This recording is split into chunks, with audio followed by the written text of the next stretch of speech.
In 2019,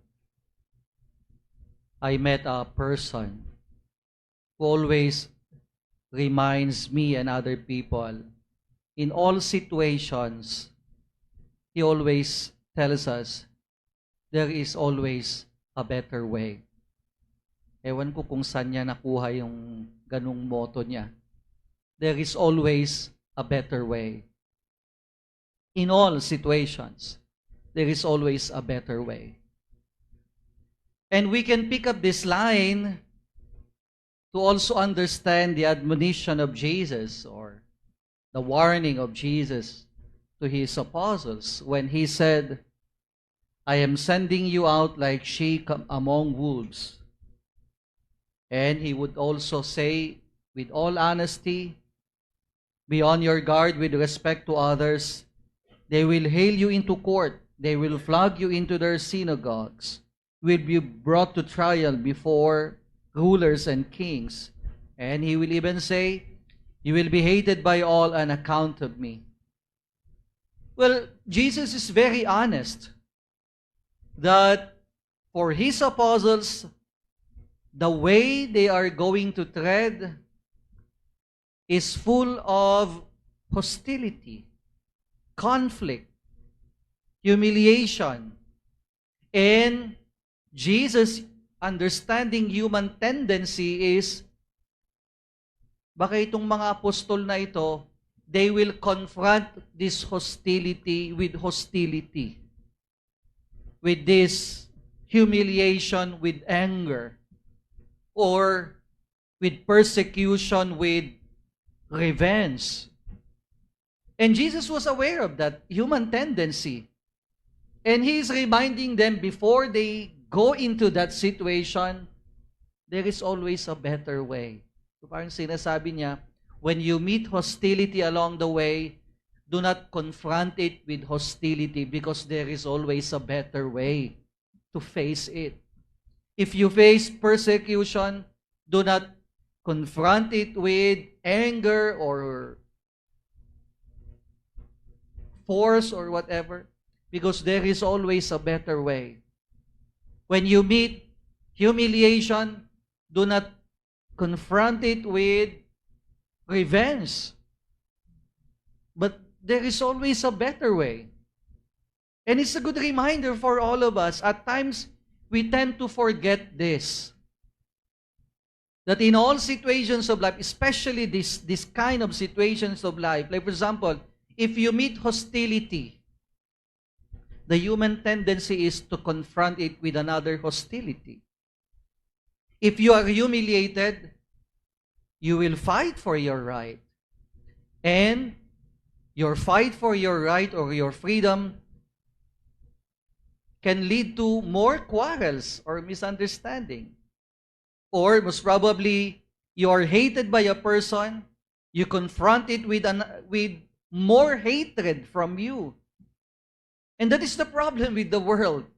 That is why human relations are failing, because we forget that even in hostility, persecution, humiliation, hatred, there is always a better way to face it. So that is the first lesson of the day.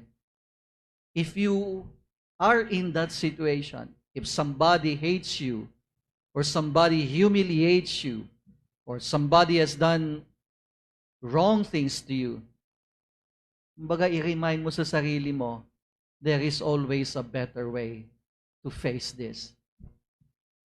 And finally, in the gospel for today, as I have said a while ago, we see the honesty of Jesus to his apostles. Alam nyo, sa mundo natin, kung ikaw ay nagre-recruit ng mga tao, how do you recruit them? You give them the best picture, isn't it? Kung ikaw ay nagre-recruit ng magtatrabaho, hindi mo sasabihin, napakahirap yung trabaho dito. Walang overtime pay dito. Kailangan gawin mo na lahat-lahat Dapat hindi lang ikaw ang ganito, ay dapat marunong kang ganito. Walang lalapit sa iyo para magtrabaho. Or if you are trying to persuade people, hindi mo naman pwedeng sasabihin, pag sumama kayo sa akin, mamamatay kayo. Maghihirap kayo. Kumbaga, patamisin mo ng konti. Bigyan mo sila ng magandang picture. Pag kayo sasama sa akin, sasarap, gaganda ang buhay ninyo. Kung kayo magtatrabaho sa amin, wow, aasenso ang buhay ninyo. That's how you recruit people and invite people. But for Jesus, He would say, if you want to follow me, be careful. You will be humiliated. You will be persecuted. You will be hated.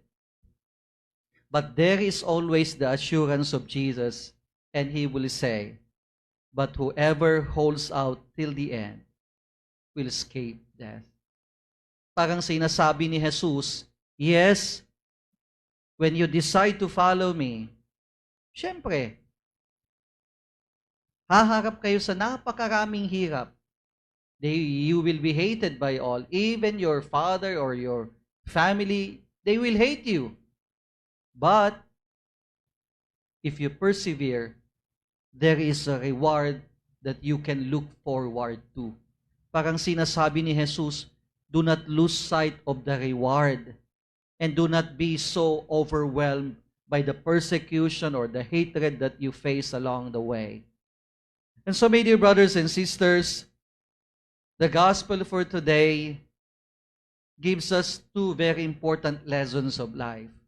First is, in all situations of life, especially yung mga hindi magagandang sitwasyon sa buhay, like you are treated badly or you were humiliated, medyo naapakan yung ego mo kung minsan, lagi mong ipapaalala sa sarili mo, there is always a better way to face it. And secondly, yes, in our desire to follow Jesus, we may face persecution, humiliation, hatred, and even death. But let us not lose sight of the reward that Jesus promises for those who persevere till the end.